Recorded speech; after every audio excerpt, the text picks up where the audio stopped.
The world lies at our feet, 22,000 miles below. Every day, millions unknowingly consume contaminants in their drinking water, trusting that it is really safe. The reality? Our water is far from just H2O. What we drink might be silently shaping our health in ways we never imagined. Bringing death instead of life. Water. It makes up 70 to 90% of our bodies, is essential for life, and has even inspired countless songs. It seems so straightforward. After all, it's just H2O. However, as I've delved deeper into the quality of our drinking water, I've come to realize there's far more at play. A new study reveals a chemical that can be harmful to your health is found in water in 43 states. The World Health Organization says unclean water, poor hygiene, and bad sanitation are linked to 4% of deaths in the world. The reality is, the quality of the water we consume is incredibly important, as it can have significant impacts on both neurological and physical health. This video essay will explore the dangers of hard water, the toxic chemicals commonly found in unfiltered water, and the real health risks that should not be ignored. Additionally, it will provide solutions for those looking to protect themselves from exposure to these contaminants.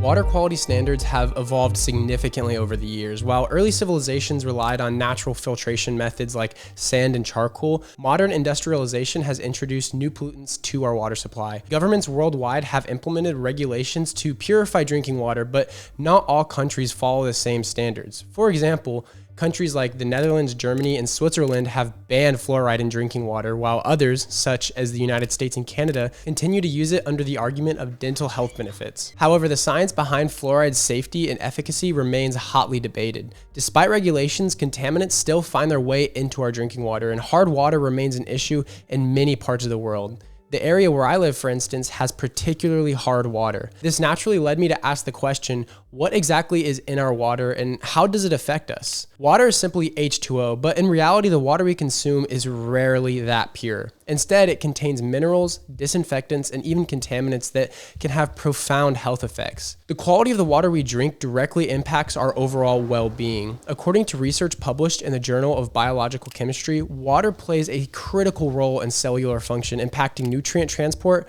waste removal, and neurological activity. When water contains harmful chemicals, it can alter these essential biological processes, leading to long-term health consequences. The contaminants found in hard water and non-filtered drinking water include a variety of chemicals and compounds that can negatively affect human health. The most concerning include 1. Forever chemicals, or PFAs. Nearly 5,000 types of PFAs exist, and they have been widely used in industrial applications from firefighting foam to nonstick cookware. But I use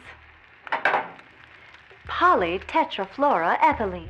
Studies from the Environmental Protection Agency, or EPA, show that PFAs accumulate in the human body and can take years to be eliminated.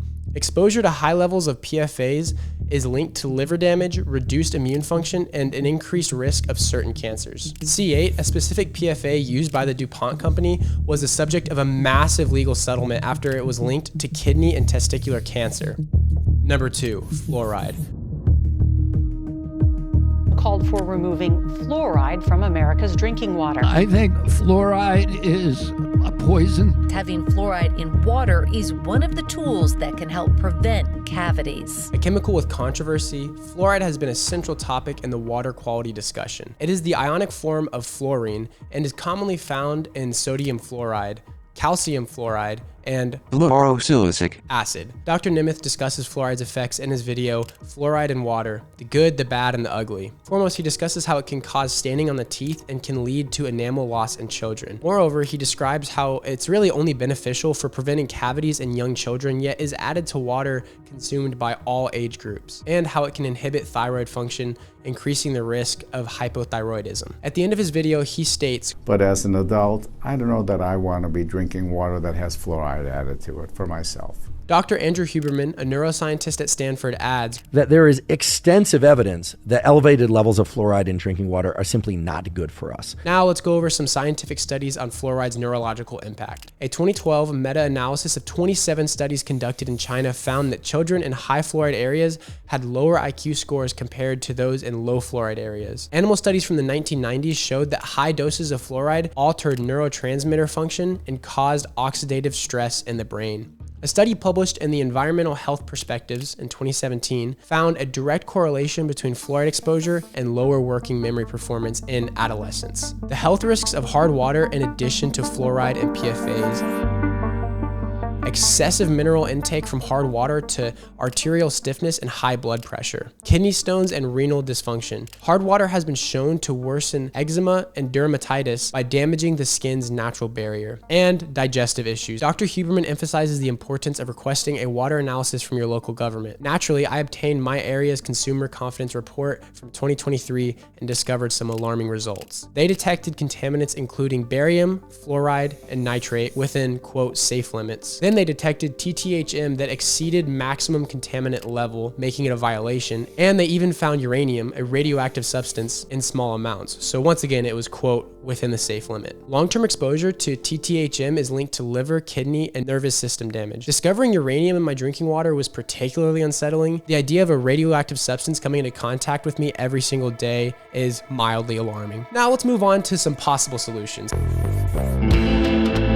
I decided the best option here was to explore water filtration options. The most effective solutions include, foremost, reverse osmosis. It's capable of removing fluoride, PFAS, and heavy metals. High quality water pitchers, effective for removing some contaminants, but may not filter fluoride. Bottled water, a temporary solution, though concerns about BPA and microplastics definitely do exist. And finally, a big tip would be a shower head filter. It can help prevent hair loss and skin irritation caused by particularly hard water. I personally chose the iSpring reverse osmosis system due to its ability to remove fluoride, heavy metals, and other harmful chemicals. If budget weren't a concern, I would opt for a whole house filtration system. And the thing about reverse osmosis is that it strips all minerals from the water, and there are certain minerals that are beneficial to our health. So what's nice about this particular filter is that it has a remineralizer to ensure that those get added back before consumption. So in conclusion, are we being purposefully poisoned? After analyzing my water and reviewing scientific studies, it's hard not to feel cynical.